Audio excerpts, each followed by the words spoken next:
Bem, o que esse professor fez não destoa, né, do que se é praticado, por exemplo, dentro das universidades que eu conheço melhor.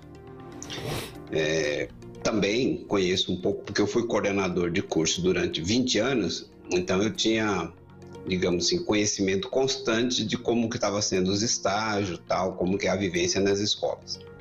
Então, o que teve de diferente nisso foi apenas o fato de ter um aluno que se dispôs a contrapor. Só isso que teve de diferente. Assim, às vezes eu vejo algumas pessoas ficaram espantadas, mas espantada porque isso é a lógica, né? Agora, eu tenho uma questão que eu gostaria de pegar antes disso. Como que um pai coloca o filho numa escola particular, cara dessa, por exemplo, e não toma ciência do que é ensinado ali, né? Talvez até tome, mas aí tem um outro problema, né? Veja assim, a gravidade da coisa, porque muitas vezes o pai também concorda com aquilo, né? Porque a gente tem a impressão assim que nós, obviamente não, mas às vezes as pessoas que nos ouvem, que a militância de esquerda, a militância socialista é coisa de pobre. Não! Em São Paulo, só olhar a votação, quando a votação era séria, quando a apuração era séria, era olhar onde é que os jardins, em quem os jardins votam, né? Não é no Russomano, vota exatamente no Boulos, vota nos mais radicais. Então, assim, o processo de doutrinação que começou já mais de 3 décadas, né? Desde quando eu entrei na universidade já tinha isso, né? Chegou a um nível hard em que, digamos assim, a máquina funciona sozinha. O próprio pai coloca o filho numa escola para ser doutrinado, para pensar para pensar em agir para destruir a sociedade. Então, assim, é uma espécie de síndrome de Estocolmo, né? Então, assim, a nossa elite se apaixonou pelos algozes.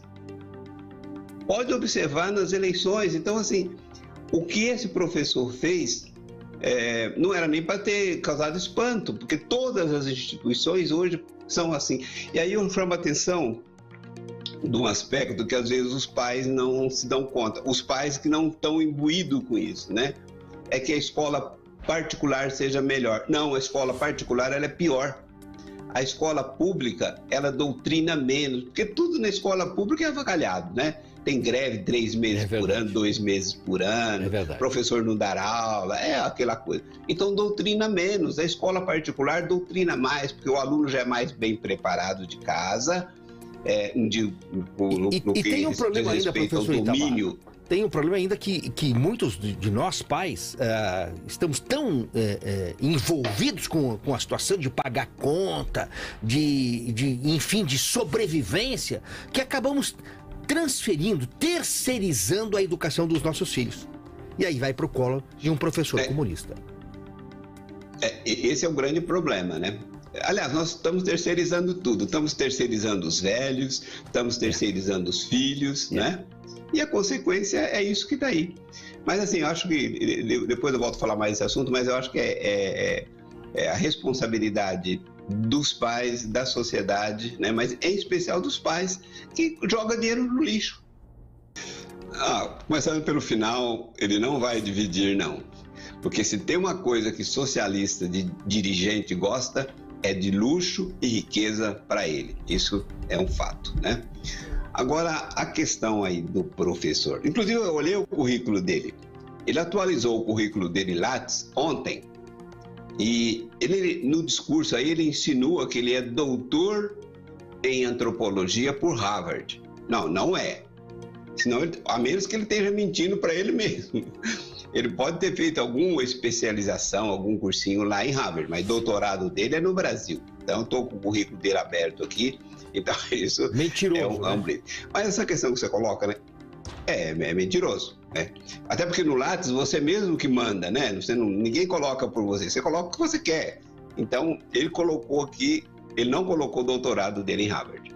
Bom, e aí chega esse ponto interessante, né? Por que os colegas aplaudiram o professor? Porque os colegas já estão doutrinados, né? Então, assim, quando você vai olhar o material didático, né, é uma coisa assim, assustadora. Mas, ao mesmo tempo, é algo que a gente tem que ter ciência disso, porque escola é isso. Eu sempre dizia em sala de aula, e aí, claro que eu ganhava legião de inimigos, mas a escola virou um negócio muito perigoso. Então, assim, às vezes os pais ficam com medo do filho ser cooptado pelo tráfico de drogas, né? Mas cair na droga da droga comum, do pó, da maconha, né? No entanto, na escola ele cai numa outra droga, né? Lá tem o traficante de ideias. Na rua tem o traficante comum de substâncias tóxicas. Mas na escola tem o traficante de ideias. E esses traficantes, eles estão institucionalizados. É isso. Pegue, inclusive, aquele projeto político-pedagógico das escolas. Leiam quem tem lá. Quem são os autores que dão base a isso? No Paraná, inclusive, a Secretaria de Educação do Estado do Paraná tem um projeto político-pedagógico padrão que as escolas usam. É Escola de Frankfurt. Habermas. Vocês falaram bem essa questão, né? Os pais precisam acompanhar o que é ministrado para os seus filhos, acompanhar as reuniões nas escolas. Mas só que tem um problema que antecede isso, tirando os pais, digamos, conscientes, mas boa parte dos pais, eles não têm essa noção. Até pegar um paralelo assim, né? Por que hoje boa parte das crianças não são disciplinadas? Por que os pais convivem com filhos indisciplinados, respondões, mal educados? Boa parte se dá pelo próprio fato de que o pai também não foi disciplinado, ele não sabe disciplinar, né? Estou falando especial esses pais mais jovens, né? Não da minha geração. Eles não vão disciplinados, como é que eles vão passar disciplina para o filho? Se o pai não tem essa noção do que é direita, esquerda, do que é destruição da sociedade, e muitos querem isso, muitos apostam nisso, como é que ele vai, o que adianta ele ir para a escola para ver isso? Não é? Então, digamos assim, tem que acompanhar, e os pais precisam também de uma formação. E aí eu acho, você até colocou aí, né, qual a saída? Bom, a saída primeiro é os pais que estão conscientes irem para as escolas, tomar as providências, mas os pais também precisam o quê? Precisam se educar nesses conteúdos. Tem hoje, por exemplo, só o que o Brasil Paralelo produz, com assinaturas de R$10 por mês, tem um conteúdo muito grande. Dê isso para o seu filho, né? Compra isso. Dê isso para o seu filho. Não, a falha, digamos assim, quando uma casa cai, não é porque um tijolo se rompeu, é porque a estrutura da casa já estava mal feita. Então, é preciso fazer muitas coisas nesse sentido, e pensar, inclusive, não é para o ano que vem, tomar as atitudes agora, mas pensar que os resultados sairão daqui 20, 30 anos. Inclusive, as igrejas, né? As igrejas deveriam se encarregar de criar colégios mesmo para a formação dessas pessoas num ambiente que pelo menos não tenha esse tratamento explícito de destruição dos valores ocidentais, né? Os valores que nós chamamos de judaico-cristãos, né? É preciso colocar um breque nisso. E aí tem um problema. Há mais ou menos uns 10 anos atrás, nós estávamos, um grupo de professores, pensando em criar uma escola particular. Qual foi o principal problema que a gente encontrou? Nem era falta de dinheiro, porque isso dá para conseguir investidores. O problema era corpo docente. Quem queria ministrar, por exemplo, na minha área de história, a gente tinha um grupo que era o suficiente para ter um outro conteúdo, mas quando você ia para outras áreas, como geografia, filosofia, sociologia, você não tem quem contratar. O pedagogo, por exemplo, né? Onde é que se forma pedagogos que não sejam de esquerda?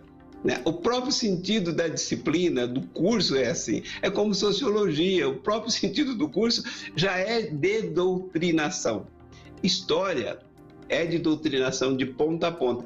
Com a única diferençazinha que história tem um conteúdo necessário a ser ministrado. Sei lá, tem Segunda Guerra Mundial, o professor tem que falar em Segunda Guerra, né?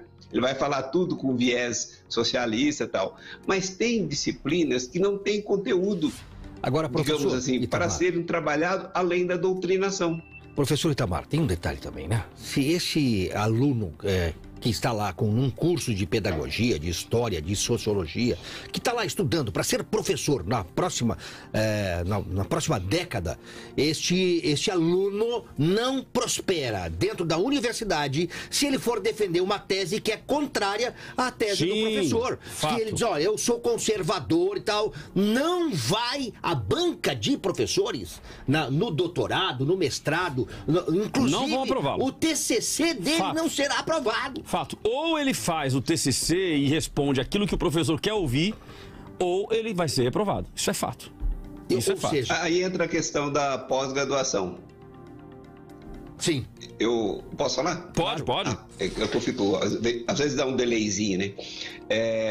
Assim, o livro meu que vai sair agora, espero que saia esse mês, sobre as universidades, que o título é As Universidades são os Tumores da Sociedade.